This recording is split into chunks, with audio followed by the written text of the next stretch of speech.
पवित्री देवी सेवा संस्थान कैदराबाद नाका नंबर 2 दरभंगा के द्वारा प्रत्येक वर्ष की तरह इस वर्ष भी मुहर्रम पर्व को लेकर सभी अखाड़ों के अध्यक्ष, सचिव, महासचिव, कोषाध्यक्ष को गमछा देकर सम्मानित किया एवं सभी अखाड़ा वाले को शरबत पिलाया गया। वही लोगों में काफ़ी खुशी देखने को मिली क्योंकि पवित्री देवी सेवा संस्थान के निर्देशक पप्पू पूर्वे के द्वारा करीबन कई वर्षों से यह कार्यक्रम चलती आ रही है। यह कार्यक्रम में पप्पू पूर्वे साथ साथ स्थानीय वार्ड पार्षद 22 के पूर्व पार्षद कमेटी के अध्यक्ष, कमेटी के कोषाध्यक्ष सहित कई गणमान्य लोग मौजूद रहे। वही निर्देशक के द्वारा बताया गया कि हम लोग भाई भाई हैं और हम चाहते हैं कि सभी लोग मिलकर रहें। इसी को लेकर हमने सभा कमेटी के अधिकारियों को गमछा देकर स्वागत किया। सबको भाईचारा आपसी सद्भाव से मनाया गया है और इस अवसर पर जो है यहाँ कैदराबाद नाका नंबर 2 दुर्गा मंदिर के सामने में है ना मुहर्रम में पवित्री देवी सेवा संस्थान की तरफ से शरबत का वितरण किया गया एवं जितने भी अखाड़ा के अध्यक्ष, सचिव लोग गए हैं उनको गमछा से सम्मानित किया गया है। ये अपना परिचय कल्याण कुमार पूर्वे, पूर्व पार्षद, नगर निगम दरभंगा।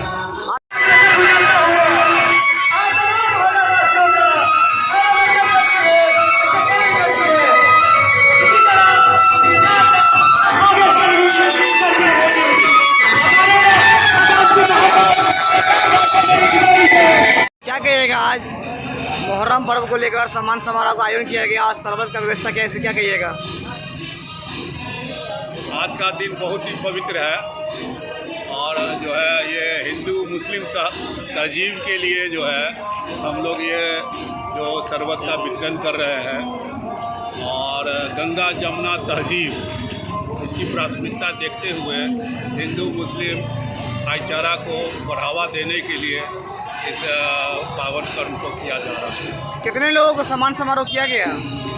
जितने भी अखाड़ा इधर से गए हैं हर एक अखाड़ियों के अध्यक्ष, महासचिव और उनके मुख्य कार्यकर्ता को सम्मान किया गया है। जी अपना परिचय। मेरा नाम अमर कुमार पूर्वे, पप्पू पूर्वे है। हाँ आ रहा है वो।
ना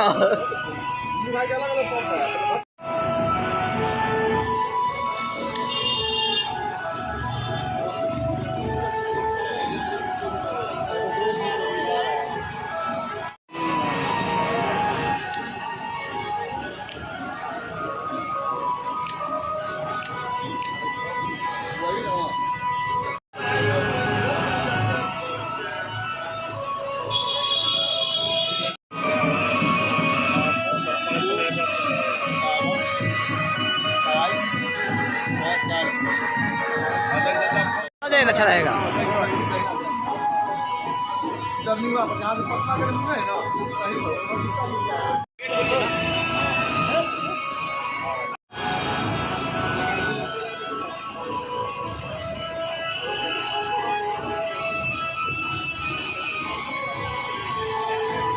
पूर्व मंत्री मुकेश सहनी के पिता जितन सहनी का हत्या की घटित घटना में कृत कार्रवाई का अद्यतन एसएसपी ने दिया है।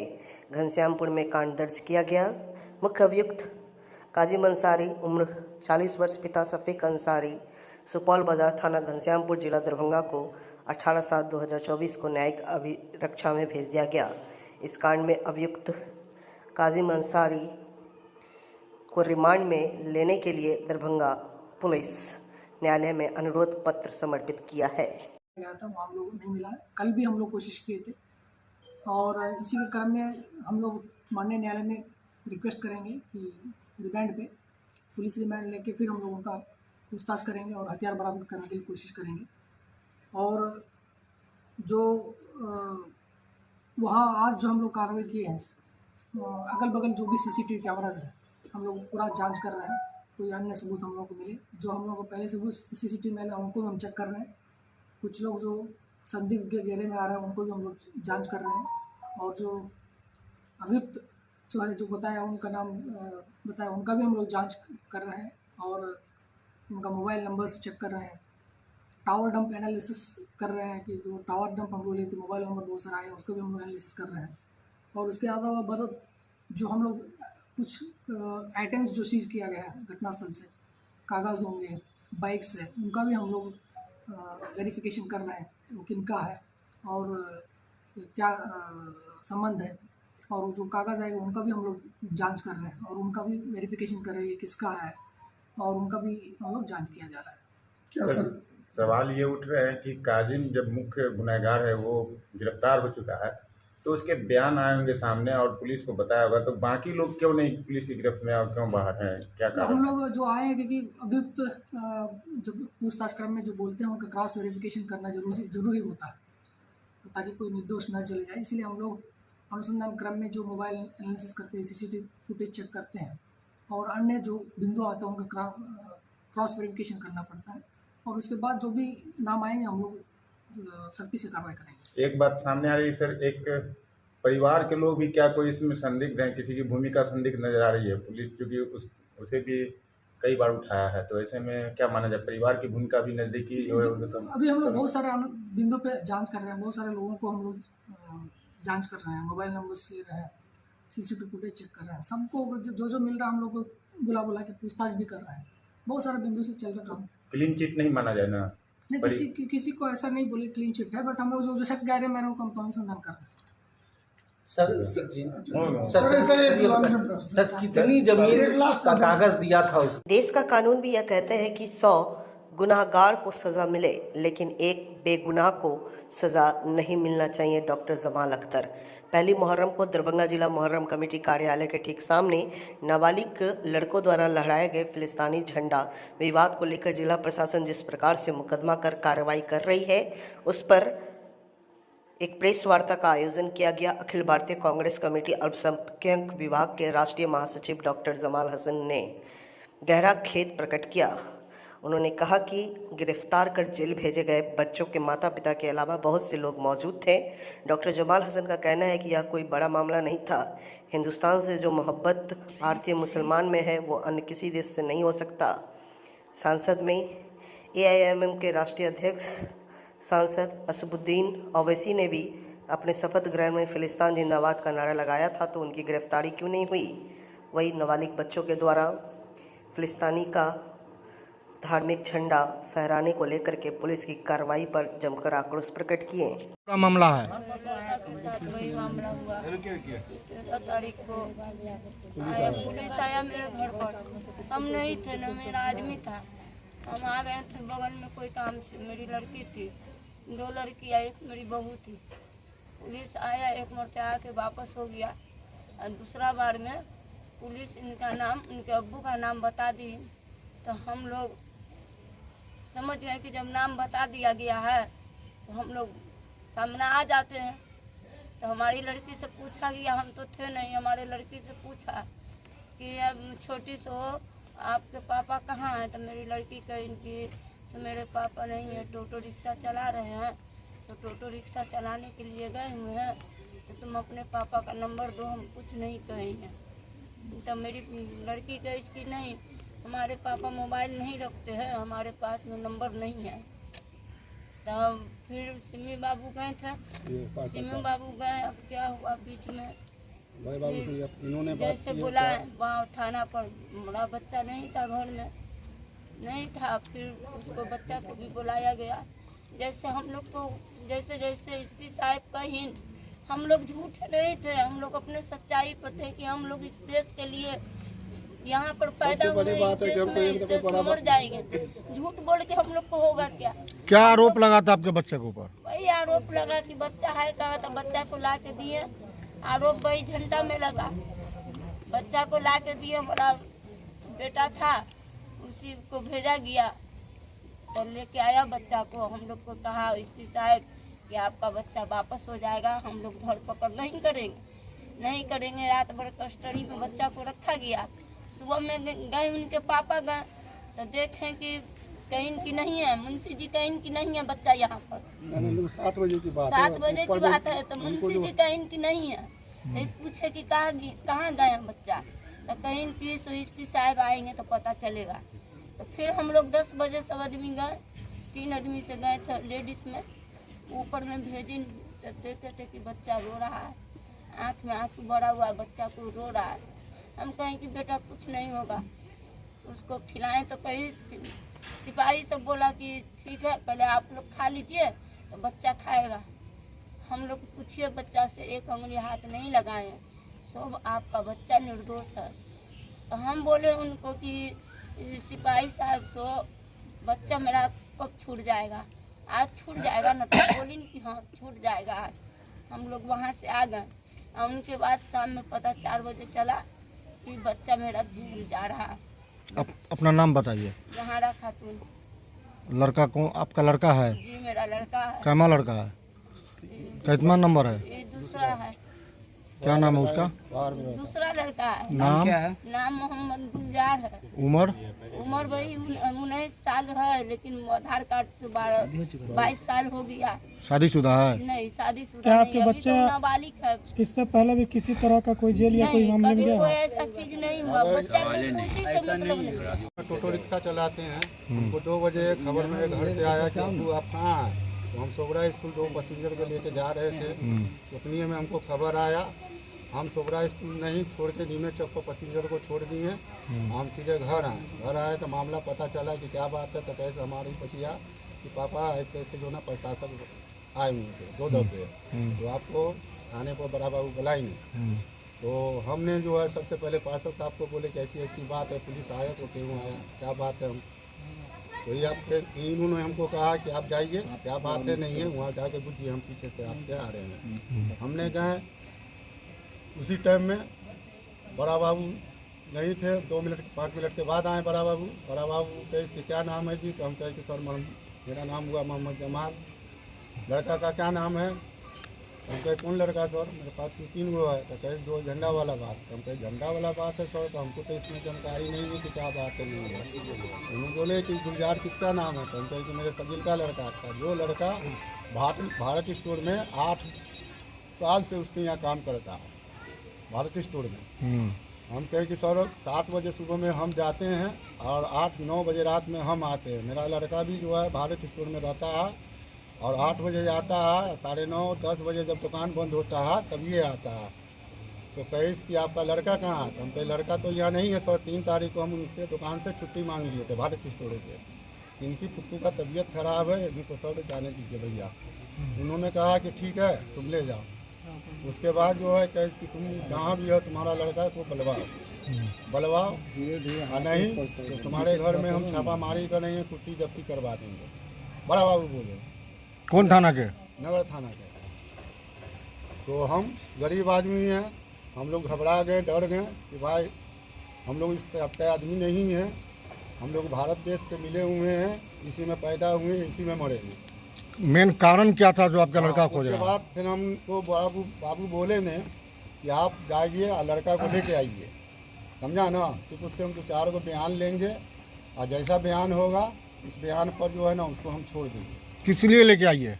भाई झंडा के मामले में। क्या झंडा का? क्या पूरा मामला झंडा का? झंडा के मामले में कि झंडा जो है तुम्हारा लड़का कहाँ से लाया, पुलिसिंग वाला झंडा लाया कहाँ से? तो कहें कि सर हमको तो नहीं मालूम है कि कहाँ से लाया, ना हमको जानकारी है इस चीज़ का। आज हमको जानकारी हुआ, समझा। तो उसके बाद फिर हम लड़का को बुलवाए।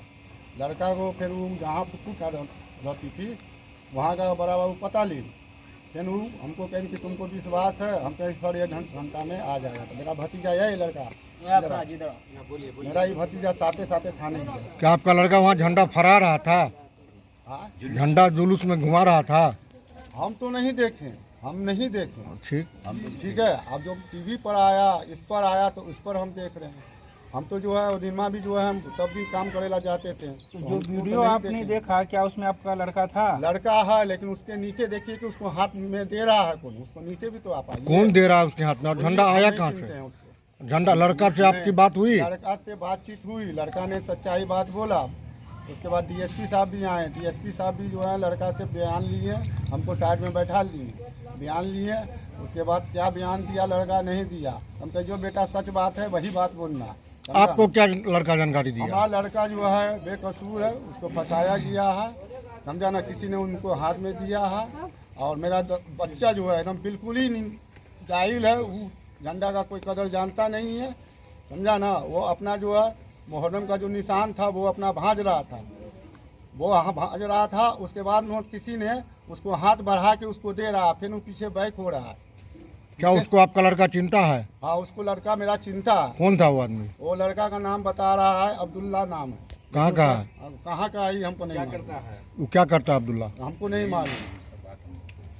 कब की घटना है, कब प्रशासन? अच्छा, आप अपने बच्चे को जो हाजिर कराए थाना में, उसके बाद क्या कुछ हुआ? उसके बाद जो है बोले हमको कि तुम जाओ, हमको भी कस्टडी कर रहे थे बड़ा बाबू कि जो है तुम रात भर रह जाओ, तुम्हारा बच्चा काफ़ी घबराना हुआ है। फिर मेरा लड़का कहे कि अब्बू को जाने दीजिए सर, सो मेरी अम्मी का बहुत दिल की कमज़ोर है, सेहत उसका सही नहीं रहता है। तो फिर बड़ा बाबू कहे कि ठीक है तो तुम जाओ। फिर हम सुबह में 10 बजे करीब नाश्ता उसका लेके हम गए, नाश्ता लेके गए, बच्चा को नाश्ता वास्ता कराए, उसको 2 बिस्कुट भी हम दिए, चाय वो ला के दिए। उसके बाद फिर बड़ा बाबू कहे कि जो है तो आपको अब जाइए, डीएसपी साहब का कैसे भी खबर आवे, अभी डीएसपी साहब नहीं आए हैं। और डीएसपी साहब से भी बातचीत हुई थी महोदय से कि जो है लड़का अगर बेकसूर है उसको हम शाम तक में रिहा करें। आगे आप क्या चाहते हैं? आगे क्या कर चाहते हैं कि बच्चा का जो है हमने जो है सब आदमी है यहाँ पर, बच्चा मेरा बेकसूर है, उसको रिहा। लड़का बच्चा आपका भी है कहाँ? बच्चा भी जो है जेल में, लहरियासराय जेल में। कितने तारीख को जेल भेजा है? आप यहाँ से गया है 13 तारीख, 15 तारीख को जेल में गया, थाने में दर्ज हुआ है वो 13 तारीख को। झंडा उम्र है आपके बच्चे का? हमारे उम्र से वैसे तो समझिए कि 22 है आधार कार्ड के हिसाब से, लेकिन अभी 19.5 चल रहा है उसका। उसका पूरा नाम क्या है? मोहम्मद गुलजार नाम है उसका। ये झंडा फहराने वाला कई तारीख का मामला है? ये मामला 1 तारीख का, पहली मिट्टी। 1 तारीख कहाँ पे फहराया गया था? किला घाट चौराहा कमेटी के द्वारा अभी तक क्या सहयोग मिला? अभी कोई सहयोग नहीं मिला, जबकि जो है मुहर्रम कमेटी को अभी फ़ोन करके हम बुलवाए थे कि भैया आपके तरफ से कुछ अगर मदद मिलता है तो आप कर दीजिए, गरीब का बच्चा, आपके मोहल्ले का भी बच्चा है, फंस रहा है, तो आप कुछ मदद कर दिए। तो कैसे ठीक है, तो हम फ़ोन कर से जो है ना हमसे जहाँ तक होगा हम मदद करेंगे, लेकिन ऐसा बच्चा को हाजिर करने पे मुहर्रम कमेटी भी आप पर दबाव बनाई थी क्या? जी नहीं, वो हमको जो है हम पहले ले गए थे मुहर्रम कमेटी में बच्चा को, तो वहाँ जो है ऐसा कोई बात नहीं बोला। उन्होंने बुलाए हमको कि जाओ आओ पहले मुहर्रम कमेटी में, वहाँ क्या होगा नहीं होगा। तो वहाँ भी हम देखे कि हम चुपचाप बेटा और 2-4 लोग भी मेरे साथ गए थे, लेकिन ऐसा कोई बात नहीं बोला, सीधे हम लोग आगे लेके चले। अपना परिचय दे दीजिए पूरा। हम अपना, मेरा नाम हुआ मोहम्मद जमाल, घर लालबाग जिठियाई। ठीक। दरअसल मुहर्रम की पहली तारीख को किला घाट में मुहर्रम कमेटी के सामने फ़िलिस्तीन का झंडा लहराने का मामला सामने आया और उसको लेकर यहाँ के जो सांसद है गोपाल जी ठाकुर, माननीय गोपाल जी ठाकुर ने भी जो है पोस्ट उस्ट किया था। तो उस मामले को लेकर जो है गिरफ्तारी हुई। हमारे मोहल्ले के हैं ये जमाल साहब, उन्हीं के बच्चे की गिरफ्तारी की गई 13 या 14 तारीख को, 8वीं अगस्त। हम अपने जाके खुद पहुँचा दिए 7वीं को, 14 तारीख को इनके घर पर सबसे पहले पुलिस आई, तो इनको खोजा गया, ये नहीं थे। उसके बाद जो है मेरे पास ये आए, इनको मतलब टेम्पू चला रहे थे, इनके घर से खबर गया तो ये आए मेरे पास। टेम्पू चलाने के बाद इन्होंने मुझसे कहा कि ऐसे थाना पर हमको बुलाया गया। हम बोले क्या मामला? तो कहीं मामला समझ नहीं रहे। हमको एक काम करो, थाना पर अगर बुलाया है, 2 बार तुम्हारे यहाँ आ चुका है, घर का फोटो भी खींच के ले गया था, तो हम कहेंगे एक काम करो कि अपने भतीजा को ले जा, अकेले मत जाना। तो हमने इसके भतीजा को साथ में भेजा, तो ये थाना पर गए तो वहाँ इनका मामला खुल कर आया कि फ़िलिस्तीन का झंडा जो है इनका बेटा लहरा रहा था। ठीक है। तो भाई वहाँ पर इनको बोला गया कि बेटा को प्रेजेंट करो, बेटा था नहीं। उसके बाद इन्होंने अपने बेटा को वहाँ बुलवाया। देखिए बेटा भी आया इनका, वहाँ पर बयान भी दिया गया। जहाँ तक जब लड़के से मैंने पहले पूछताछ किया कि तुम इस मामले में कहाँ पर है, तुम झंडा लाया था, तो लड़के ने कहा कि नहीं, झंडा मैंने नहीं लाया था, मुझे पता भी नहीं है। आपको एक ये डॉक्यूमेंट देखिए, ये कोर्ट में सबमिट किया गया है, लड़के ने अंगूठा का निशान लगाया हुआ है। कितना पढ़ा लिखा होगा जिसको ये पता होगा कि फिलिस्तीन का झंडे का कलर क्या होगा। मुझे खुद नहीं पता। मैं ये जो इस बीच में जो इतने मामले हुए उसमें जो झंडा घुमा, तो मुझे ये अभी भी मुझसे पूछा तो मुझे पता नहीं कि कलर क्या है, लेकिन ये समझ में आया मेरे जैसा पढ़ा लिखा आदमी को भी पता नहीं फिलिस्तीन, क्योंकि हम लोग एक ही झंडा जानते हैं, तिरंगा झंडा जो अपने देश का है, तो हम लोग उसको जानते हैं, उसको पहचानते हैं। तो इस मामले में उस लड़की को बुलाया। अगर ये गार्जियन में डिफ़ॉल्ट होता या उस लड़के में फॉल्ट होता तो लड़का भागता या गार्जियन भागता। गार्जियन ने प्रशासन का सहयोग किया, अपने बच्चों को भी प्रेजेंट किया। फिर उसके बाद जो है डीएसपी साहब आए, थाना प्रभारी से मेरी बात हुई, थाने पर मैं मौजूद हूँ, उस दिन से आज तक मौजूद हूँ इन लोगों के साथ। तो वहाँ पर प्रभारी महोदय ने भी इस बात को माना और डीएसपी साहब ने भी मेरे सामने इस बात को माना कि नहीं, लड़के की इसमें कोई गलती नहीं, लड़का झंडा नहीं लाया, लड़का का झंडा किसी और ने पकड़ा। लेकिन हम इसका मोबाइल मंगा लेते हैं, मोबाइल में हम चाहते हैं कि डिटेल देखना, क्योंकि ये झंडा जो है या तो ये बनवाया जा सकता है सिला के, या ये फिर झंडा ऑनलाइन आ सकता है, क्योंकि ये झंडा अवेलेबल नहीं हो सकता मार्केट में। तो फिर मोबाइल मंगाया गया। लेकिन उसके बाद जब ये बात जब लोगों ने कबूला, मतलब जो प्रशासन कह रही है कि नहीं आप आ गए मेरे बुलाने पर, आपने अपने बच्चे को प्रेजेंट कर दिया, तो फिर इस लड़के को जेल के अंदर भेजने का क्या कारण था? और अगर मान लीजिए फिलिस्तीन झंडे का मामला इतना बड़ा था, तो मुझे एक सवाल का जवाब चाहिए बहुत अच्छे से, कि देश के सबसे बड़े संसद में, सदन में खड़ा होकर कोई आदमी इस देश का, जिसका नाम ओवैसी का आप सभी लोग जानते हैं, वो फिलिस्तीन जिंदाबाद की नारा दिया, वहाँ प्रधानमंत्री मौजूद, वहाँ गृह मंत्री मौजूद, वहाँ रक्षा मंत्री मौजूद, उस पर कौन कार्रवाई हुई? ये मतलब कानून का दो पैमाना क्यों चल रहा है? दूसरी चीज़, अगर फिलिस्तीन झंडे का या किसी भी देश के झंडे का ये मामला अगर था, तो इसका मॉक ड्रिल क्यों नहीं हुआ? कि जैसे किसी को अगर आर्म्स बंदूक अगर है, ये लाइसेंस वाला ही रख सकता है, गैर लाइसेंसी बंदूक रखेगा तो उसकी सजा होगी, ये डर अगर लोगों को बता दिया गया होता तो इस तरह के मामले नहीं होते। और अगर इतनी फिलिस्तीन के झंडे के मामले, तो फिलिस्तीन की एम्बेसी क्यों नहीं इंडिया में बंद की जा रही है? उस दूतावास को बंद कर दिया, वहाँ भी फिलिस्तीन का झंडा लहरा रहा। और मेरा एक सवाल और भी है आप मीडिया के साथियों के माध्यम से, कि इस तरह से जो माहौल क्रिएट किया जा रहा है, जो हमारे दरभंगा के सांसद गोपाल जी ठाकुर ने इस मामले में बोला, तो इससे रामनवमी के समय में हिंदू राष्ट्र का भी बैनर लगा था। उस मामले में क्या कार्रवाई हुई थी? क्या उन लोगों को जेल भेजा गया था? उन लोगों को पीआर बॉन्ड बना के लड़ियासराय थाना से छोड़ा गया? तो फिर इस बच्चे के साथ ऐसा क्यों? आप कानून कहता है कि 100 गुनहगार को सजा दीजिए, लेकिन एक बेकसूर को सजा नहीं मिलना चाहिए। उस बच्चे ने ये बयान दिया मेरे सामने कि मुझे ये पता नहीं था झंडा। आजकल जो इंस्टाग्राम का एक बहुत बड़ा कहानी चल रहा है, जो आप जानते हैं, सभी को पता, हर घर के हर इंसान को पता है कि गंदगी फैली हुई है। उस इंस्टाग्राम पे उस लड़के ने सिर्फ कलर का झंडा देखा, 2-3 कलर का, उसको नचा के 30-40 सेकंड का वीडियो बना लिया। तो एक अनजाने में की हुई गलती पर इतनी बड़ी सजा आपने अपराधियों के बीच, एक जो है एक अपराधियों का जमावड़ा जेल के अंदर होता, उसमें आपने एक मासूम बच्चे को अपराधी बनाने के लिए छोड़ दिया। तो और मुझे ये समझ में नहीं आता है कि अगर मुहर्रम नहीं होता तो शायद ये झंडा नहीं निकलता। तो आपको ये पहले तो ये जानना होगा कि वो झंडा कहाँ फहराया गया। सीधा सीधी मुहर्रम कमेटी के दफ्तर के सामने। तो मुहर्रम कमेटी पर कार्रवाई क्यों नहीं हुई? इस मामले पे मुहर्रम कमेटी पर भी तो कार्रवाई होनी चाहिए। ये परिवार मुहर्रम कमेटी के जो ओहदेदारान हैं, जो पदधारी हैं, उनसे बात किया, रिक्वेस्ट किया कि हम गरीब आदमी हैं, हमको मदद चाहिए। क्यों उन लोगों ने किनारा कसी किया? फिलिस्तीन झंडे का मामला क्या है? क्या ऐसा कोई कानून है कि आप इस देश में क्यों इतने जो ओलंपिक के खेल होते हैं या इस देश में आके जो क्रिकेट खेलने के लिए लोग मैच होते हैं, हर देश का झंडा लहराने के लिए लोग आता है, तो क्या उसमें आप गिरफ्तार करते हैं सबको? ये कहाँ का नियम है? ये चीज़। और फिलिस्तीन का झंडा क्यों निकला, इस पर भी बात होनी चाहिए।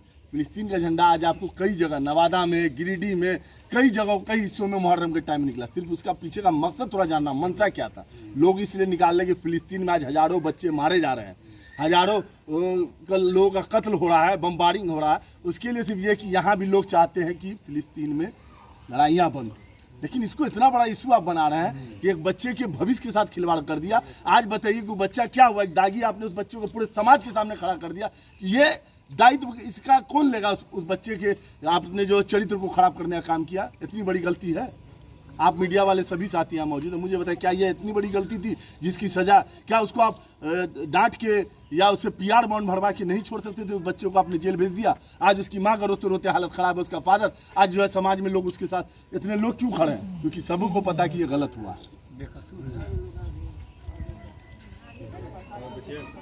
चलिए अपना परिचय दे दीजिए। तो आपको क्या लग रहा है, कौन मुख्य दोषी कौन हुआ, बच्चा हुआ या मुहर्रम कमेटी? देखिए, हम एक ही चीज़ जानते हैं, हम और आज फिर वही बात बोलेंगे, अभी फिर हम बोल रहे हैं, मुहर्रम नहीं होता तो झंडा नहीं निकलता। और मुहर्रम का झंडा के वो झंडा फिलिस्तीन का कहाँ फहराया गया है? मुहर्रम कमेटी के दफ्तर के ठीक सामने।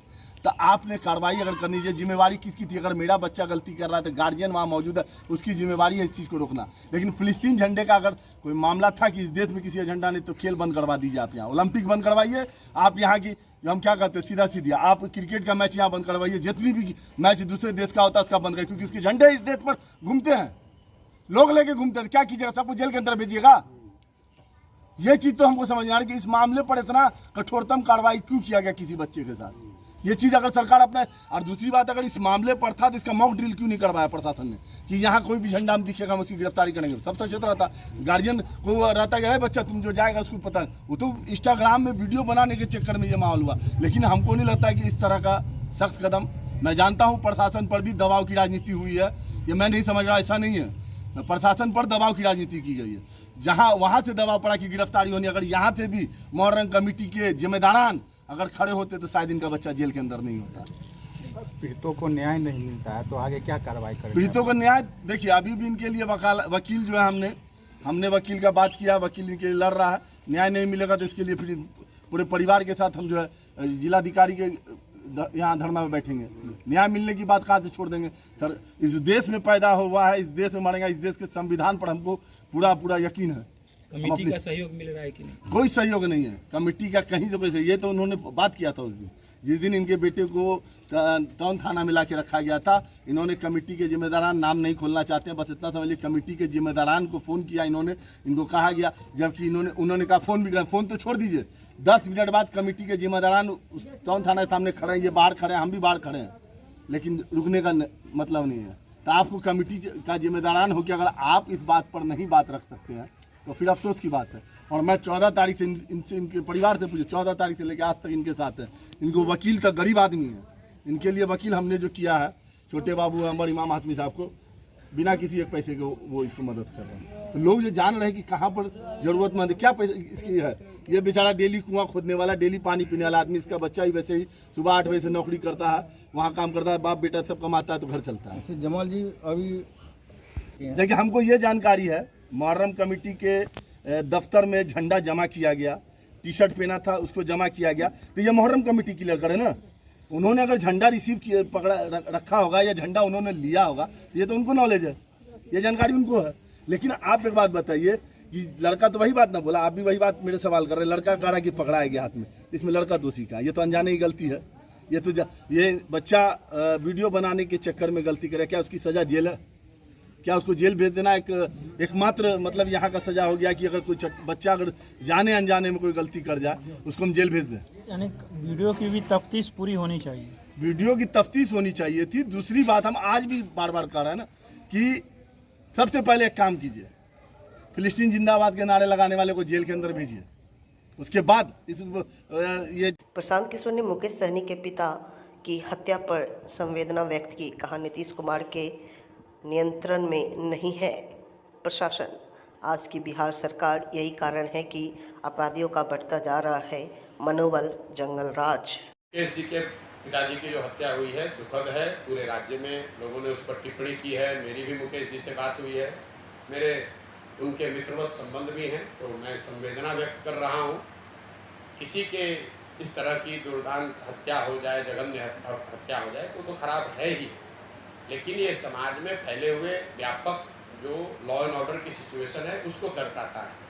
देखिए, हर बात को आप गहराई से अगर समझना चाहेंगे, लॉ एंड ऑर्डर बिहार में क्यों खराब हुआ है, यही नीतीश कुमार हैं जिनके राज में लॉ एंड ऑर्डर को सुधारने के लिए इनको लोगों ने क्रेडिट दिया था। अब ये आखिर बिगड़ा क्यों है? बिगड़ा है ये 2017-18 से बिगड़ना शुरू हुआ है, और बिगड़ने की शुरुआत हुई शराबबंदी से।